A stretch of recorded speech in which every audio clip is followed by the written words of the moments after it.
There are moments in life when we realize strength isn't always visible, it isn't loud, and it doesn't announce itself the way fear does. True strength lives quietly beneath the surface, an inner force built from discipline, clarity, and the refusal to let destructive emotions guide our lives. Those who walk this path carry something within them that negativity, malice, and chaos cannot reach. It isn't magic, it isn't mystical. It is simply the result of a mind that has learned, through struggle and reflection, to remain untouchable. As Epictetus said, no person is free who is not master of himself, and this mastery becomes a kind of shield. Today we look at 4 signs that you carry such a shield, a spirit that darkness cannot penetrate. Sign 1, you do not react, you respond. People who are easily shaken explode at insults, break under pressure, and let someone else's mood dictate their day. But we learn to pause, to breathe, to create distance between stimulus and action.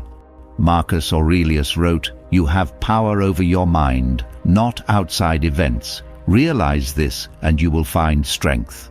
Most people hear these words, but only a few live by them. When you carry a spirit darkness cannot touch, your power lies in your ability to stay still while others unravel. You don't mirror hostility. You don't bend to manipulation. You don't let chaos enter through the door of your emotions. Instead, you respond from a place that is stable, grounded, and deliberate. People may try to provoke you. Life may try to overwhelm you, but you refuse to give your inner peace away cheaply.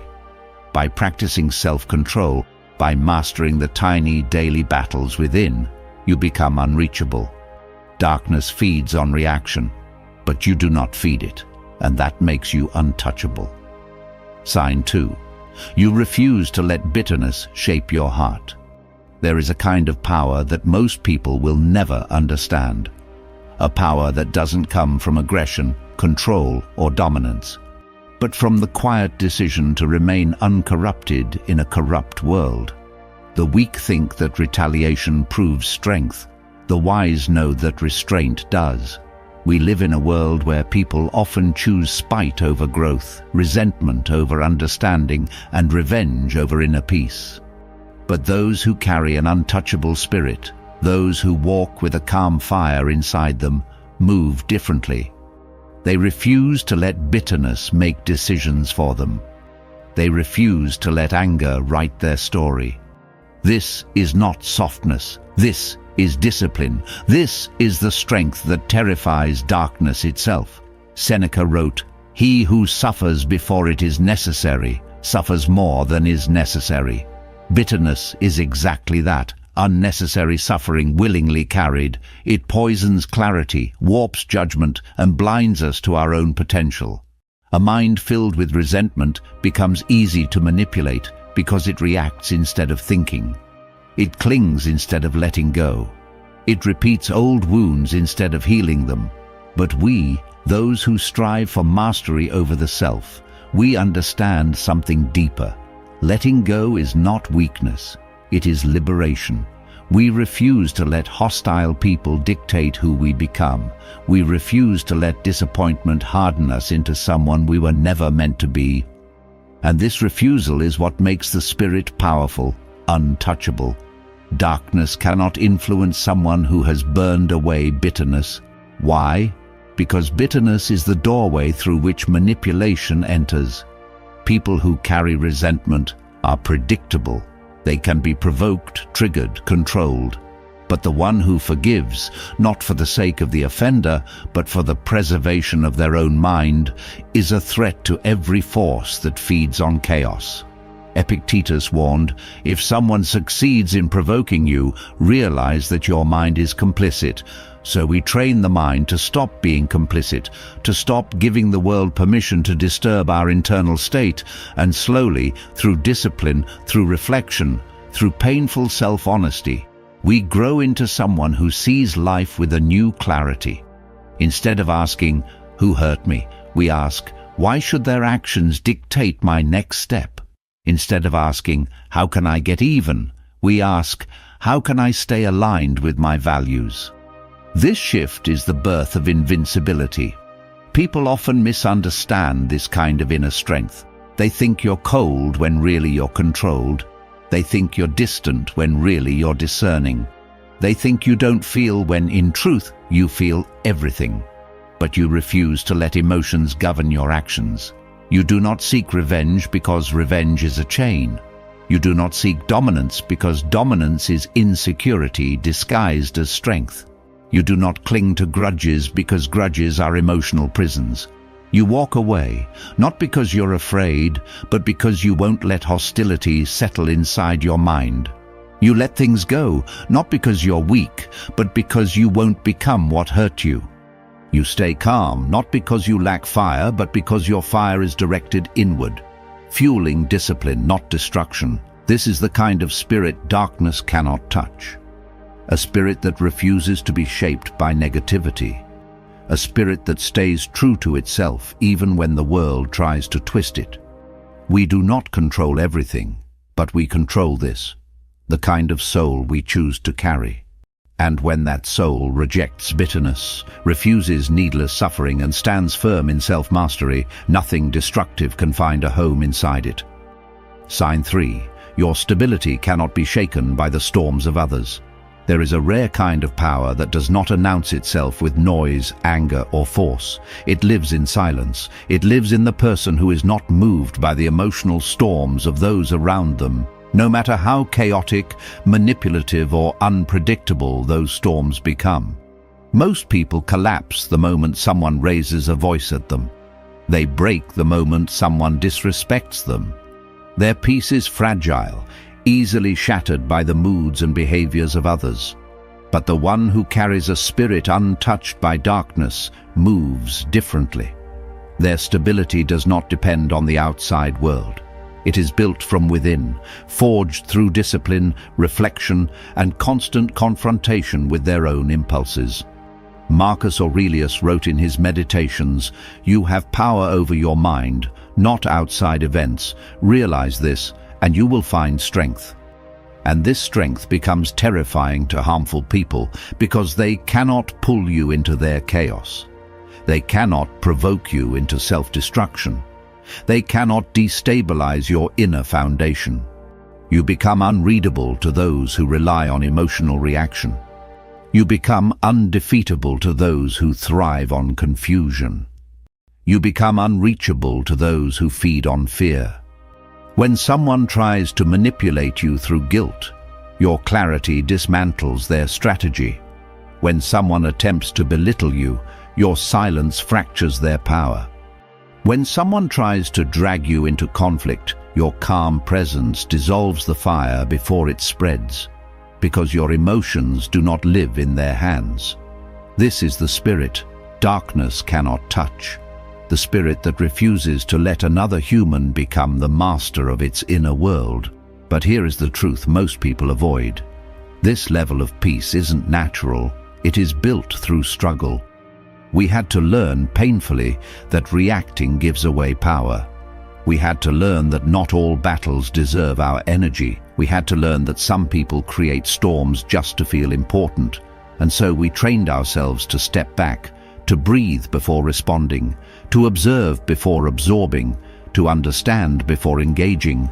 What once triggered us no longer does, not because we don't feel, but because we now understand that feeling should never control fate. What once disturbed our peace no longer gets access to us, not because we're distant, but because we finally protect the sanctuary of our mind. The Stoic researcher Pierre Hadot wrote that ancient philosophers practiced spiritual exercises, disciplines that trained the mind to remain steady and grounded. This steadiness is what sets us apart today. This steadiness is what makes the spirit powerful. Those who move with inner stability become impossible to manipulate. When you don't respond to provocation, the provocateur loses purpose. When you don't collapse under pressure, the oppressor loses leverage. When you don't mirror hostility, the hostile lose direction. Your calmness becomes your defense. Your restraint becomes your shield, your consciousness becomes your armor, and something else happens, something subtle but profound. People who carry darkness avoid you. They realize your spirit cannot be contaminated. They see that your stability doesn't bend to their mood swings, drama, or emotional games. You stop being a target because you refuse to play the role they assign you. This is why your spirit is untouchable. Not because you are perfect, but because you have chosen mastery over reaction. Not because life is easy for you, but because your mind no longer kneels before every disturbance. Not because you don't feel pain, but because you have learned how to bear it without letting it reshape you. In a world full of emotional storms, the one who remains steady becomes a force that even darkness steps back from. And that steadiness is the mark of a spirit that cannot be touched. Sign 4. You possess a moral compass that cannot be bought, bent, or broken. There is a kind of strength the world rarely speaks about because it is not loud, glamorous, or easily seen. It is the strength of a person whose integrity cannot be purchased, persuaded, or corrupted. A person whose inner compass remains pointed toward what is right, even when the world pressures them to abandon their principles. This is one of the clearest signs that a spirit cannot be touched by darkness. Your soul refuses to betray itself. Most people shift their morals based on convenience. They bend their values for approval, attention, or temporary gain.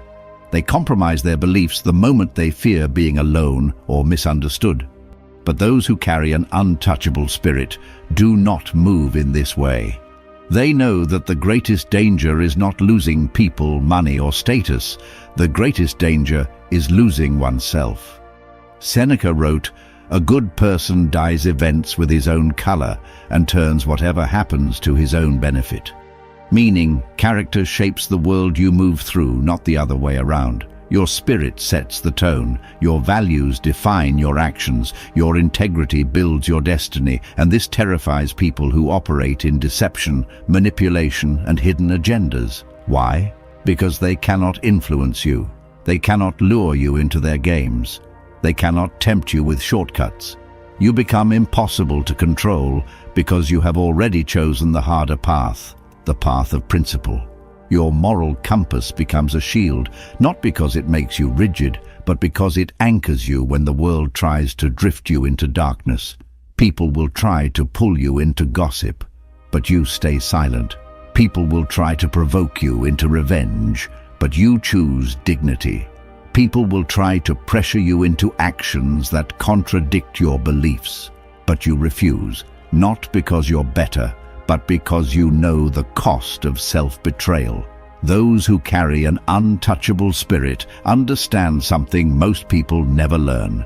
Peace is impossible when you are at war with your own conscience. Darkness tries to create that war. It whispers, "Just this once." It offers shortcuts, attention, or validation, hoping you'll trade your identity for ease. But you do not trade, you do not bend, you do not abandon your values just to fit into a world built on illusions. The Stoic scholar Donald Robertson wrote that ancient philosophers saw virtue not as a moral rule, but as a skill, something practiced, strengthened, and refined. Your untouchable spirit is the result of this inner training. It is the proof of your discipline. And here is the truth people won't say out loud. When you have a moral compass that cannot be shaken, you become immune to corruption. You become unreachable to manipulation. You become unbreakable in situations that would destroy others. This is why darkness cannot touch you, because you are guided by something deeper than fear, temptation, or ego. You are guided by a principle the world can't buy, and therefore it can't break.